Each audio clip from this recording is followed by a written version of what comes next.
Falando do nariz, Daniel, os meninos catarrentos, né? Quando E, se deve preocupar nessa secreção nasal que é muito comum, olha, principalmente na idade escolar, né? é um tema bem interessante porque as mães sofrem muito, sofrem muito. E é comum, é esperado. A criança que entra na idade escolar, né?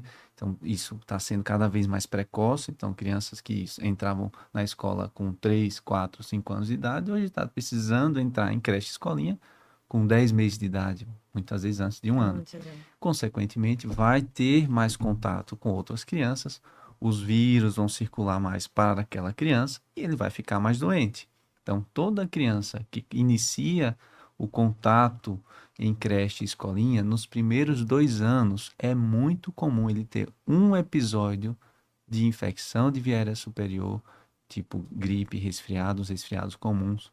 É muito comum isso acontecer uma vez por mês. Então, se for fazer as contas, dá aproximadamente aí 12 episódios dessas viroses por ano.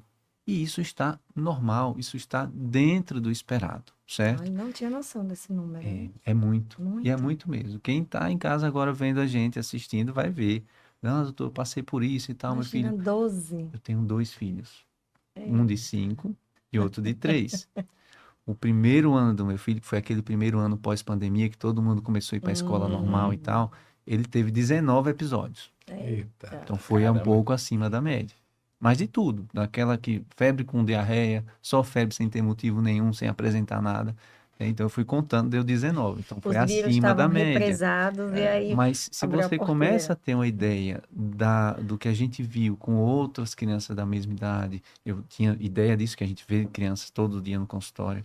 Então a gente via que aquela era a realidade da epidemiologia daquele momento. Não tinha nenhuma imunodeficiência, nada para investigar, certo? E a nossa função é identificar o que é que pode estar associado ali naquele quadro que eu consiga tirá-lo da crise mais rapidamente.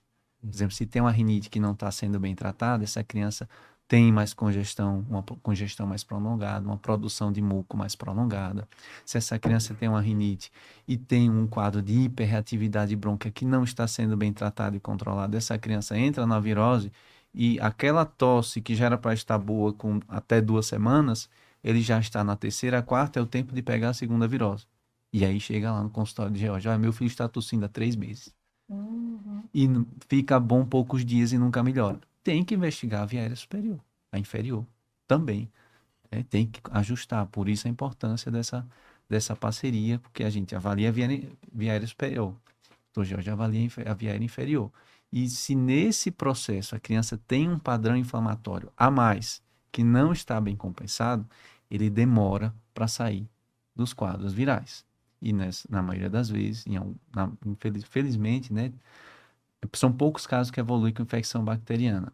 E aí está um problema. Chega com secreção, com febre, passa na urgência, o pediatra vê milhões de casos, né, ao longo do dia, já cansado, não consegue raciocinar muito bem, a mãe desesperada sai com a receita de antibiótico. Então, a importância de você ter um bom segmento ambulatorial vai evitar o uso desnecessário de antibiótico, por exemplo.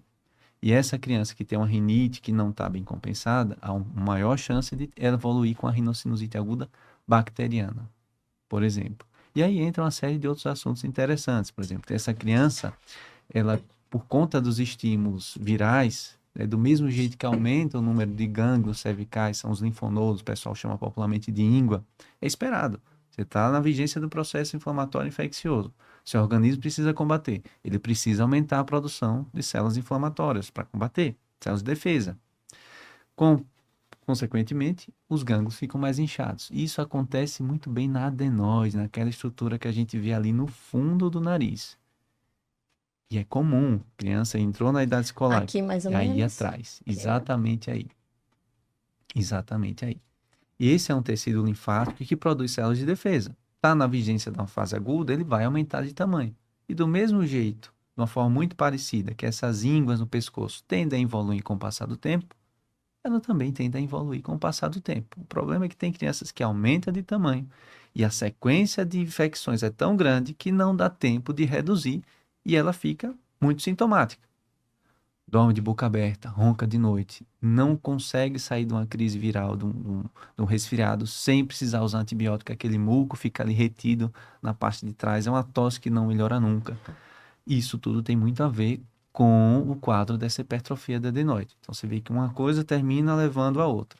E você ter um acompanhamento adequado, você pode ajustar, muitas vezes, a prevenir o uso de medicações, principalmente antibiótico, de uma forma inadequada. Eu sou o Daniel Dávila, sou médico otorrinolaringologista, atuo presencialmente e por teleconsulta. Gostou desse conteúdo? Você pode também assistir esse outro vídeo, que vai também lhe ajudar e esclarecer várias outras dúvidas.